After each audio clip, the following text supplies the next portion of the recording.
신약성경 223페이지 사도행전 20장 29절에서 32절에 있는 말씀을 제가 봉독하겠습니다. 내가 떠난 후에 흉악한 이리가 너희에게 들어와서 그 양떼를 아끼지 아니하며 또한 너희 중에서도 제자들을 끌어 자기를 쫓게 하려고 어그러진 말을 하는 사람들이 일어날 줄을 내가 아노니 그러므로 너희가 일깨어 내가 3년이나 밤낮 쉬지 않고 눈물로 각 사람을 훈계하던 것을 기억하라. 지금 내가 너희를 주와 및 그 은혜의 말씀께 부탁하노니 그 말씀이 너희를 능히 든든히 세우사 거룩케 하심을 입은 모든 자 가운데 기업이 있게 하시리라. 아멘. 여러분 축복받았습니까? 네, 하나님이 저와 여러분에게 온 인류에게 주신 놀라운 축복이 하나 있습니다. 창세기 1장에 보면 하나님이 태초에 천지를 창조하시고 그 인간에게 무엇을 하라고 그랬냐면 너희는 이 땅을 정복하고 다스리라 이렇게 했습니다. 그러니까 여러분 이 세상을 다스릴 수 있는 권세를 우리는 무엇으로? 축복으로 받았다. 할렐루야. 지금 이 세상은 보이지 않는 이 바이러스로 인해서 모든 사람들이 멈춰서는 것 같고 두려움과 공포가 있습니다. 그러나 우리는 하나님의 말씀을 믿습니다. 하나님이 무슨 축복을 줬다고요? 이 세상을 정복하고 다스리는 축복을 주셨습니다. 여러분 이 말씀을 믿습니까? 그러면 저 바이러스도 우리가 다스릴 수 있는 권세가 있는 줄로 믿습니다. 왜? 하나님이 말씀하셨으니까. 하나님이 우리에게 그 복을 주셨으니까. 여러분이 이 세상을 다스리는 그런 믿음의 사람이 되기를 축복합니다. 그런데 많은 사람들이 이 땅에 살면서 여러 가지로 힘들어하고 있어요. 여러분 우리가 이 세상을 다스리려면 먼저 무엇을 다스려야 하냐면 제일 중요한 거 있어요. 무엇이죠? 네 마음. 내 마음을 다스리는 사람이 세상을 다스리는 겁니다. 그런데 내 마음을 못 다스리는 사람이 남을 다스리고 세상을 다스리려 하니까 세상이 참으로 복잡해지고 어려워지는 겁니다. 여러분이 날마다 우리가 하나님 앞에 기도하며 싸워야 할 것은 내 자아를 다스리는 겁니다. 내 마음을 다스리는 겁니다. 내 마음을 다스리면 천하를 얻는 것과 같습니다. 할렐루야! 그러나 내가 천하를 얻는다 할지라도 내 마음을 다스리지 못하면 그 사람처럼 불행한 사람이 없습니다. 그래서 일찍이 이 진리를 깨달은 솔로몬 왕이 잠언 4장 23절에 보면 무릇 지킴만한 것보다 더욱 내 마음을 지키라. 생명이 근원이 이에서 남이니라 그랬습니다. 이 마음에서 뭐가 나느냐? 죽고 사는 문제가 나타난다 그 말입니다. 마음을 다스리면 천국이 되고 기쁨이 되고 감사가 됩니다. 그러나 이 마음을 내가 마귀에게 어둠의 세상에게 빼앗겨버리게 되면 내 마음은 치욕이 되고 내 마음은 절망이 되게 되어 있습니다. 오늘 이 자리에 나온 우리 모든 성도님들 마음에 하나님의 나라 하나님의 천국이 임하려면 우리의 마음이 우리가 방금 불렀던 이 성령 받으라 이 찬양처럼 성령이 진리가 하나님의 말씀이 나를 다스리는 사람이 되어야 될 줄로 믿습니다. 우리는 우리 앞전 주에 사도 바울이 에베소 교회에 대한 이야기를 지금 계속하고 있습니다. 이 교회가 어떻게 세워진 교회냐라고 말을 했을 때 사도행전 20장 28절에 보면 하나님이 자기 피로 사신 교회다. 이렇게 말을 했습니다. 여러분, 하나님이 자기 피로 사신 교회라고 한다면 하나님이 얼마나 아끼고 소중히 여기는 교회이겠습니까? 그렇지 않겠습니까? 생명을 바쳐서 산 것인데 대충 관리하겠습니까? 하나님이 말씀하신 대로 머리털 하나도 상하지 않도록 세시고 관리하신 분이 하나님이시지 않겠습니까? 그런데 그 교회에 오늘 사도 바울은 충격적인 이야기를 하는 겁니다. 흉악한 이리가 나타날 것이다. 좀 앞뒤가 안 맞지 않습니까? 하나님이 이 교회를 보호하지 않는다고 한다면 흉악한 이리가 오는 것은 너무너무 당연하다라고 말할 수 있는데, 하나님께서 자기 아들의 피로 사신 이 교회를 누구보다도 눈동자처럼 지키시고 보호하는데 어떻게 이 교회에 흉악한 이리가 들어올 수 있을까? 좀 의문이 되지 않습니까? 그러면은 이 흉악한 이리가 무엇인가? 그리고 그 이리는 무엇을 통해서 들어오는가? 그리고 그것을 이길 수 있는 이 성경은 무엇을 말해주고 있는가? 라는 부분들을 우리가 오늘 말씀을 통해서 살펴보도록 하겠습니다. 이 흉악한 이리가 좀 더 구체적으로 30절에 이렇게 설명하고 있어요. 또한 너희 중에서도 제자들을 끌어 자기를 쫓게 하려고 어그러진 말을 하는 사람들이 일어날 줄을 내가 아노니 그랬어요. 그러니까 이 흉악한 이리는 어떤 세상의 권세나 핍박이라기보다는 자기를 쫓게 하는 그 말을 하는 사람들이라는 거예요. 그러면 자기를 쫓게 한다라는 것은 뭐냐면은 이 교회는 우리가 하나님을 믿는 것이고 예수 그리스도를 쫓는 것인데, 어느 날 어떤 사람이 나타나서 자기를 쫓게 만든다 하는 것은 이게 뭐다? 흉악한 일이다. 이렇게 성경이 말하고 있는 거죠. 그래서 이 흉악한 일을 좀 더 구체적으로 예수님은 마태복음 5장에 보면 뭘로 표현했냐면은 거짓 선지자다. 이렇게 말을 했습니다. 마태복음 7장 15절에 보면 거짓 선지자들을 삼가라. 양의 옷을 입고 너에게 나오나 속에는 노략질하는 일이라 그랬습니다. 참 문제는 이겁니다.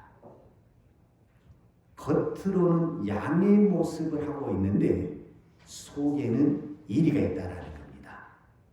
그러니까 겉만 봐가지고는 이게 일인지 양인지 분별하기가 어렵다라는 거예요. 이게 거짓 선지자, 흉악한 이리의 특징이라는 겁니다. 그래서 이 땅에 많은 사람들이 이 흉악한 이리에 넘어가게 되는 것입니다. 그러면 이 흉악한 이리가 양의 탈을 쓰고 있잖아요. 그러면 이게 양인지 일인지 우리가 분별을 해야 되잖아요. 분별을. 이 분별을 못하게 되면은 양인 줄 알고 쫓아갔는데 나중에 이리가 돼서 오히려 잡아먹히게 되는 꼴이 된다는 거죠. 그래서 우리가 그걸 분별을 해야 되는데, 그럼 이걸 어떻게 우리가 분별할 것인가? 라는 부분을 우리가 한번 살펴보도록 하겠습니다. 마태복음 방금 제가 7장 15절을 읽었는데, 이 7장 15절에 즉 거짓 선지자들을 삼가라. 예수님이 삼상수훈에서 이렇게 이야기를 하고 있거든요.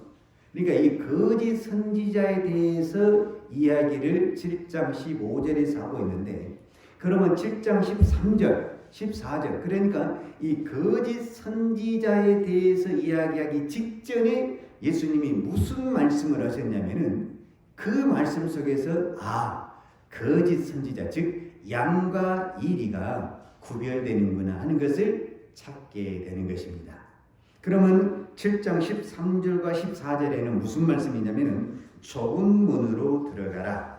멸망으로 인도하는 문은 크고 그 길이 넓어 그리로 들어가는 자가 많고 생명으로 인도하는 문은 좁고 길이 협착하여 찾는 이가 적음이니라. 이렇게 말을 했습니다. 그러니까 무엇을 보고 이것이 양이냐 일이냐 이거를 구별하게 되냐면 이 거짓 선지자는 좁은 문에 대해서는 이야기하지 않는다라는 겁니다.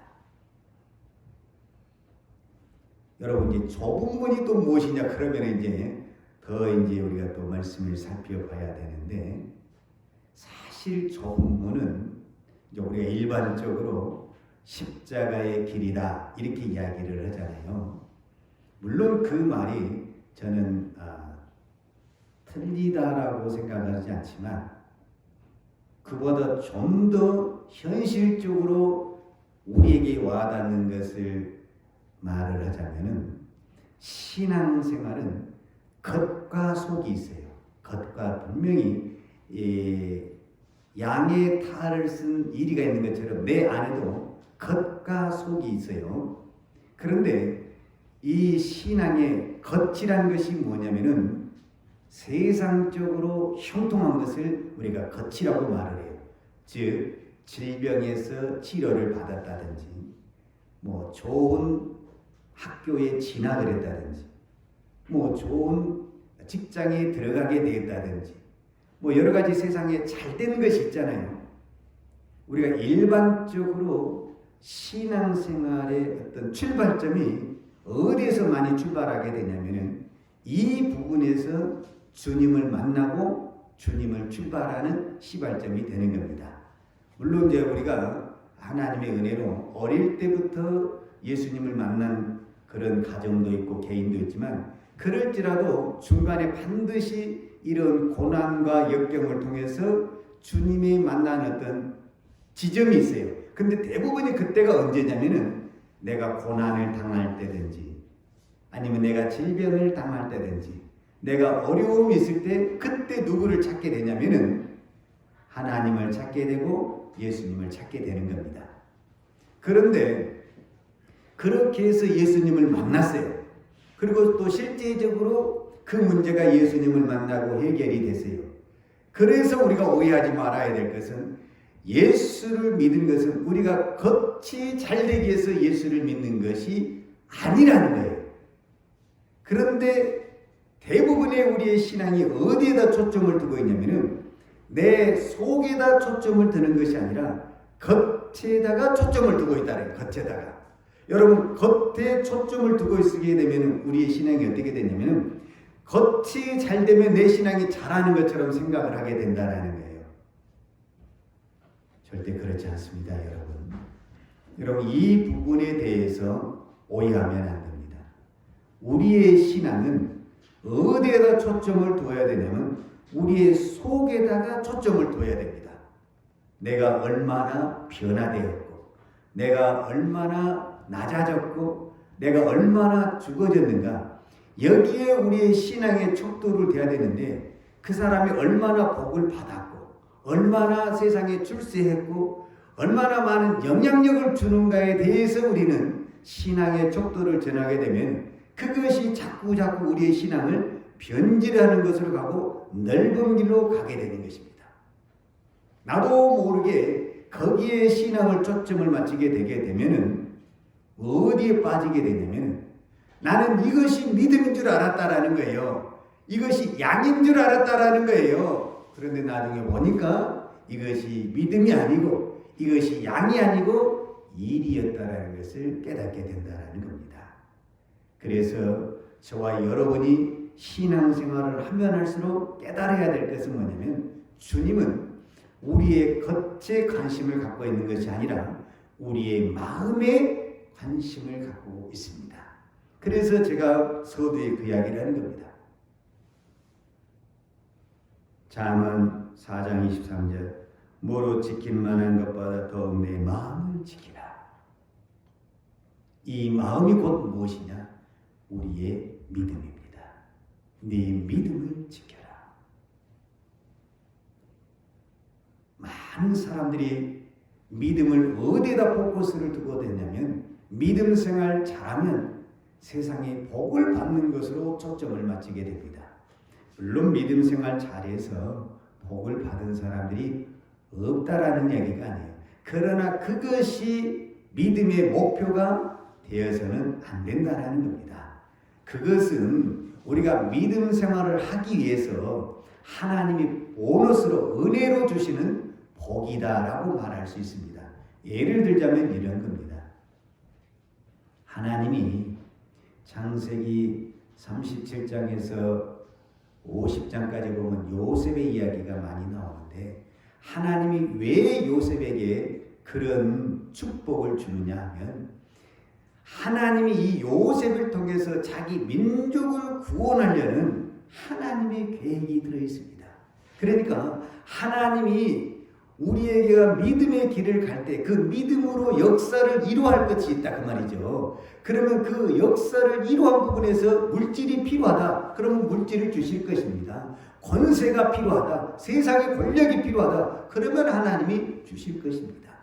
그런데 우리는 그런 믿음의 계획이 없는데 누가 저기 자리에 올라갔으니까 나도 올라가야 된다라는 그런 욕심을 가지고 하게 된다면 그것은 우리가 이미 거짓 선지자 유혹에 넘어가게 되는 것이다 라는 것을 말씀을 드리는 겁니다.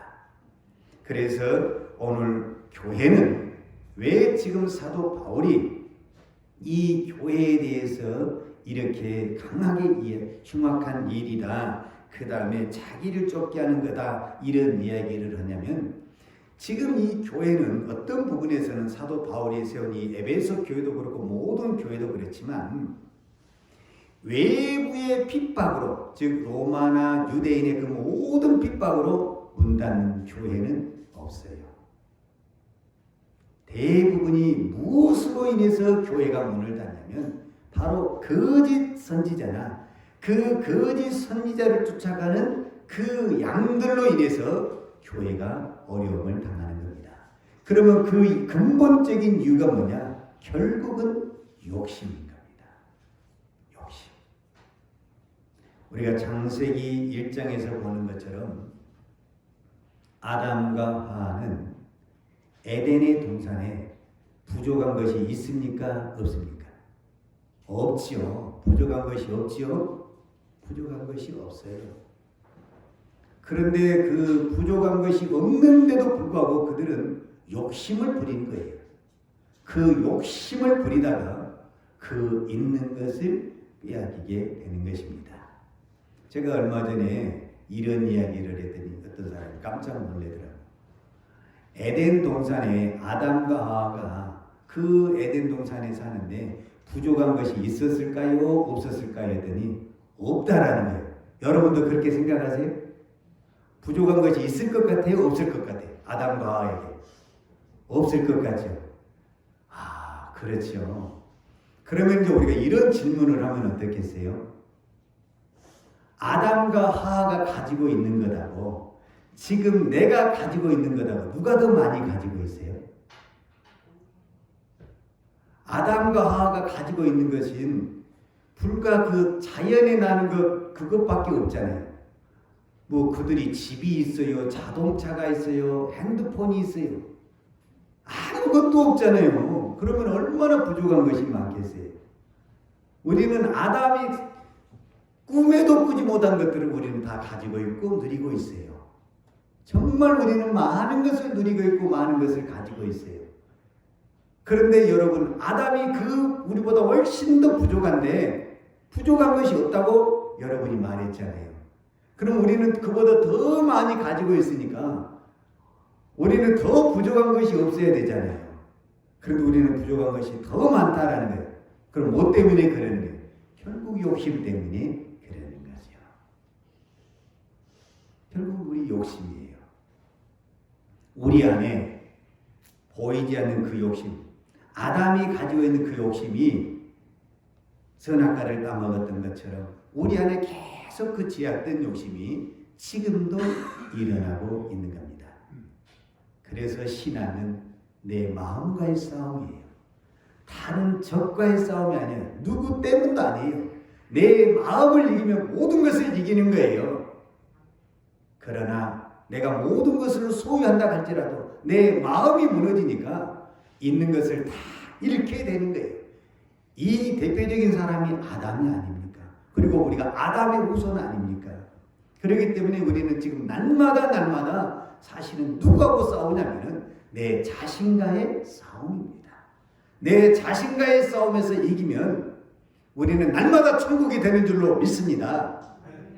그러나 내가 보기에는 저 사람 나보다 훨씬 더 많이 가진 것 같아요. 배운 것도 많고 가진 것도 많고 모든 것이 형통한 것 같은데 사실은 불행한 사람들이 너무너무 많이 있거든요. 왜 그러는 거예요? 마음 때문에 그러는 거예요. 마음 때문에. 마음 하나를 다스리지 못하기 때문에 그래요.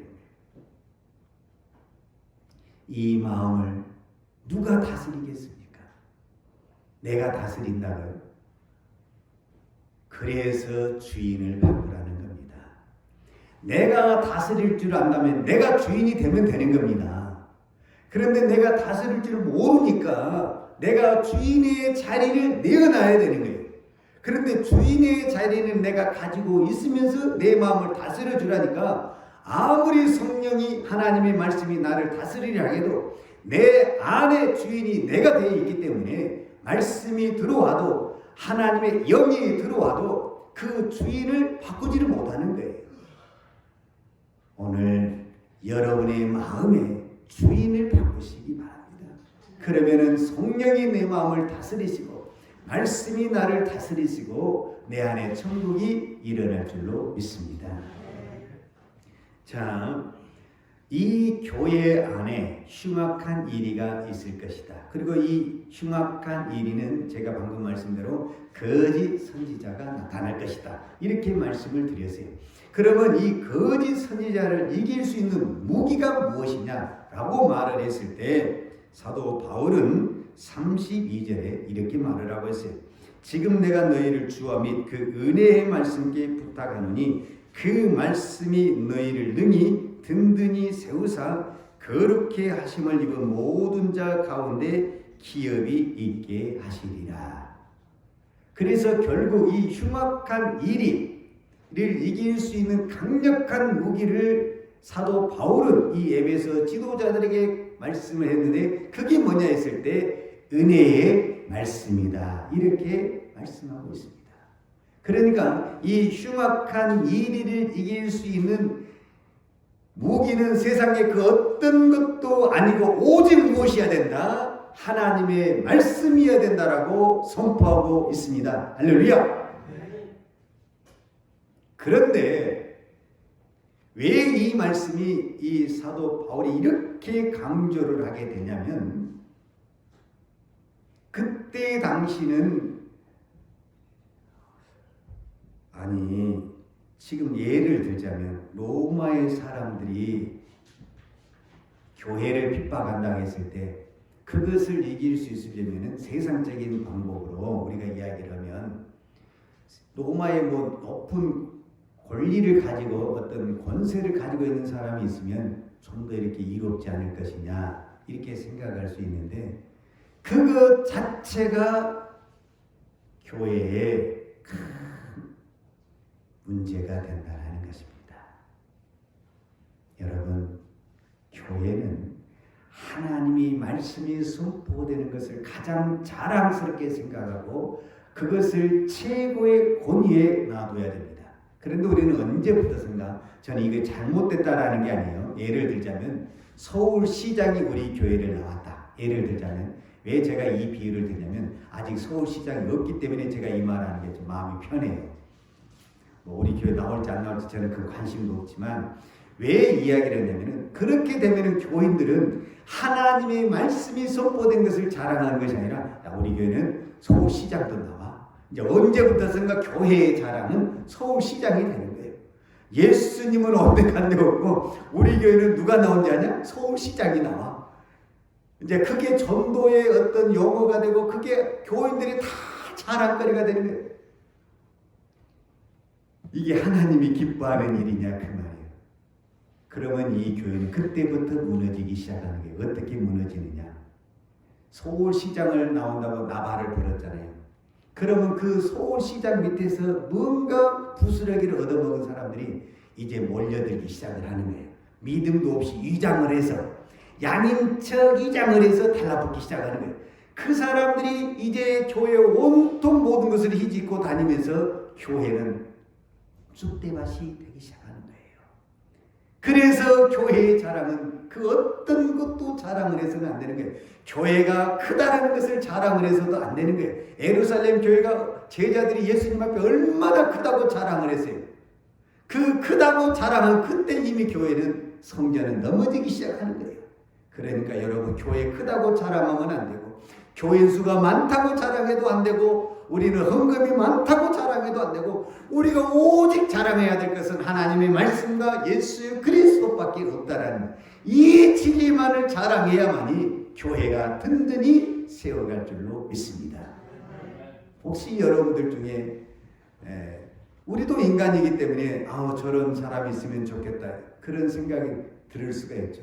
물론 그 사람들이 오는 것을 우리가 막을 수는 없죠. 오늘 우리가 막을 수는 없지만 그것이 우리의 자랑이 되어서는 안 된다라는 것을 말씀을 드린 겁니다. 그러면 교회가 무너지기 시작한다는 거예요. 우리가 이제 신앙생활을 하다 보면 이제 바로 이런 부분에서 혼란이 와요. 제가 그 혼란스러운 부분들을 여러분들에게 분명히 있을 것 같아요. 그래서 오늘 이 말씀을 들어서 다시 한번 제가 정리를 해드리겠습니다. 자, 우리가 믿음 생활을 하잖아요. 그러면은 나름대로 다 기대가 있는 거예요. 제가 새벽 예배에 나오신 분들한테 누누이 말을 해요. 더 심하게 말을 하죠. 새벽 예배에 나오신 분들. 새벽 예배에 나온 것이 나의 자랑이 되어서도 안 되고 새벽 예배에 나온 것이 나의 멸관이 되어서도 안 된다. 내가 나올 수 있는 것 자체로 감사해야지 그것이 나의 어떤 우리로만 세상의 계급이 되어서는 안 된다는 거예요. 그런데 의외로 그것을 자랑 삼은 사람들이 있다라는 거예요. 이거는 잘못되는 거예요. 그렇다고 해서 여러분 새벽 예배 나오지 말한 건 아니고 열심히 나와서 기도하는데 안 나온 것처럼 나와서 기도하고 없는 것처럼 기도하고 그것이 하나님의 은혜가 될 줄로 믿습니다. 자, 하박국 구약 성경에 보면 하박국 선지자가 있어요. 하박국 선지자가 하박국서를 기록을 했는데 하박국 선지자가 하나님 앞에 따지면서 한 가지 기도하는 제목이 있어요. 그게 뭐냐면은 왜 선한 사람은 억울한 일을 많이 당하고 악한 사람은 흉통하고 잘 되냐 그 말이에요. 근데 그것이 하박국 선지자에게 그런 마음이 있었다라는 것은 오늘 저와 여러분에게도 동일하게 그 마음이 있는 거예요. 나는 이 코로나 시국에도 주일 한번 안 빼먹고 교회 나오는데 왜 우리들은 이렇게 잘 되지 않을까? 이런 어떤 하나님 앞에 보이지 않는 불만이 있을 수 있다 그 말이죠. 그래서 이 문제를 가지고 하박국 선지자가 막 하나님 앞에 따지듯이 질문을 하고 기도를 했어요. 그런데 하나님이 이 하박국 선지자에게 무슨 응답을 주냐면 하박국 2장 4절에 보면 그러나 의인은 오직 무엇으로 산다? 믿음으로 말미암아 살리라. 믿습니까? 그러면 이 믿음이라는 것이 어떤 믿음이냐? 이제 이게 중요하거든요. 그래서 이제 하박국서 우리가 3장 17절과 18절에 보면 이런 말씀이 있잖아요. 우리가 잘 아는 말씀이죠. 비록 무화과 나무가 무성치 못하며 포도나무에 열매가 없으며 밭에 식물이 없으며 우리의 양이 없으며 유황간에 소가 없을지라도 나는 여호와를 인하여 즐거워하며 나의 구원의 하나님을 인하여 기뻐하리로다. 자, 이 말의 의미가 무엇이냐 하면 제가 방금 이야기했던 겉과 속 이야기를 하는 거예요. 그 전에는 이 하박국의 믿음이 어떤 믿음이었냐면은 환경을 바꾸는 믿음이었어요. 환경을 바꾸는 믿음. 이게 하박국에만 있는 것이 아니라 저와 여러분에게 동일하게 있는 거예요. 지금 내가 왜 하나님 앞에 기도하냐면 환경을 바꾸고 싶은 거예요. 환경을. 막혀있는 환경, 안 되는 환경, 지금 닫혀있는 내 사업의 문을, 내 자녀의 문을, 이 환경을 바꾸고 싶은 거예요. 이 파체, 소출, 외양간의 소화, 이 모든 것들은 내 밖에 있는 환경, 내 질병을 고치는 것, 이 모든 것들의 초점이 어디에 맞춰져 있냐? 환경에 맞춰야 된다. 신앙은 환경을 맞추기 위해서, 환경을 바꾸기 위해서 신앙생활하는 것이 아니라는 거예요. 신앙생활은 무엇을 바꾸기 위해서 신앙생활하는 거라고요? 내 자신, 내 속을 바꾸기 위해서 신앙생활하는 거라고 말이에요. 하박국이 깨달은 것은 그 전에 내가 왜 하나님 앞에 실족하고 넘어지고 떼쓰며 기도했냐면 환경을 바꿔달라고 기도했다는 환경을. 저 악한 사람들의 환경은 그렇게 잘도 이렇게 바뀌어지는데 왜 내 환경은 안 바뀌어지냐 그 말이에요. 이 마음이 하박국에만 있는 것이 아니라 저와 여러분에게 동일하게 있다라는 거예요 지금. 그런데 하박국이 믿음의 눈을 딱 뜨고 보니까 나는 이제 이 환경을 초월한 믿음이 됐다라는 거예요. 환경 안 바꿔줘도 상관없다. 무엇이? 하나님이 내 안으로 만족을 준다라는 거예요. 하나님이. 믿습니까? 하나님이 내 안에 만족을 주지 않으면 세상의 그 어떤 환경도 내 안에 뭐가 안 된다? 만족함이 없다. 할렐루야. 바로 이 부분입니다. 그래서 오직 예수라는 단어가 나오는 거예요. 그래서 제가 언젠가도 말했잖아요. 여러분, 내가 하나님으로 만족하지 못한데 그 하나님이 어떤 분이냐면 전능하신 분이고 우주를 창조하신 분인데 그 하나님이 내 속에 들어와서도 내 안에 만족을 주지 못하는데 이 세상에 누가 나에게 만족을 주겠어요? 여러분의 자식이 만족을 주겠어요? 여러분의 남편과 아내가 만족을 주겠어요? 여기 있는 목사가 만족을 주겠어요? 누가 만족을 주겠냐? 그 전능하신 분도 여러분의 마음속에 만족을 못 주는데 이 죄 많은 인간, 연약한 인간, 그 누가 여러분의 마음에 들어가서 만족을 주겠냐 그 말이에요. 하나님으로 만족하지 못한 신앙은 이 세상 그 어떤 것이 들어가도 만족할 수가 없습니다. 있습니까? 그래서 우리가 잘 아는 다윗이 여호와는 나의 목자신 내가 부족함이 없다라고 말을 했을 때 여러분 오해하면 안 돼요. 다윗이 지금 부족한 것이 있다란 말이에요? 없다란 말이에요? 있다라는 말이에요? 있다라는 거예요. 이 하박국 이야기와 똑같은 얘기예요. 내 환경에는 지금 부족한 것이 너무 많아요. 지금 내 길은 어떤 길이에요? 사망의 음침한 길을 가고 있다 그 말이에요. 언제 죽을지 모르는, 언제 적이 쳐들어올지 모르는 그 사망의 음침한 길을 지금 내가 가고 있다라는 거예요. 그럼에도 불구하고 나는 만족하다라는 거예요. 내 잔이 넘치다라는 거예요. 나는 부족함이 없다라는 거예요. 뭐 때문에? 하나님으로 만족하기 때문에 그렇습니다. 할렐루야. 우리 교회는 지금 이제 제가 여기서부터 말하는 교회는 이 건물의 교회를 말하는 것이 아니고 여러분의 마음에 있는 교회를 말하는 거예요. 여러분의 마음에 있는 성전을 말하는 거예요. 여러분의 마음이 하나님의 말씀으로 채워지기를 축복합니다.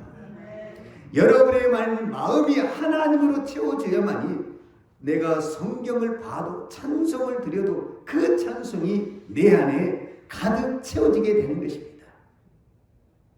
그런데 하나님으로 내 안에 충만하지 않게 되잖아요. 그러면 꼭 나오는 게 있어요. 내 안에서 불평이 나오고 원망이 나오고 누구 탓을 나오게 되는 거예요. 그때 우리는 누구를 불러들이게 되냐면 거짓 선지자를 불러들이게 되는 거예요. 사단을 부르게 되고 어둠의 세력을 불러들이게 되는 겁니다. 그래서 저와 여러분에게 하나님의 말씀으로 만족하다라는 것은 내 영이 사느냐 죽느냐 중요한 역할이다라고 말할 수 있습니다. 특별히 이제 이 사순절 기간에 여러분 지금 내가 어떤 고난의 길을 간다 할지라도 여러분 창세기의 말씀처럼 나는 하나님 앞에 축복을 받았다. 이 세상을 축복하고 다스리는 하나님의 말씀의 축복을 받았다. 나는 이 말씀으로 만족한다. 이 말씀을 선포하고 나아갈 때 악의 세력이 물러나고 질병이 떠나가고 어둠의 세력이 떠나가는 하나님의 놀라운 축복과 역사가 일어날 줄로 믿습니다. 우리 다 같이 주여 한번 크게 부르시고 동성으로 기도할 때, 주여 내가 지금까지 환경을 바꾸려고 기도했던 것을 다 버려버리고 이제는 내 속을, 내 마음을 바꾸는 기도로 변화시켜 주옵소서. 주님, 내 마음을 변화시켜 주옵소서. 우리 다 같이 동성으로 기도하겠습니다. 주여 아버지 하나님 감사합니다.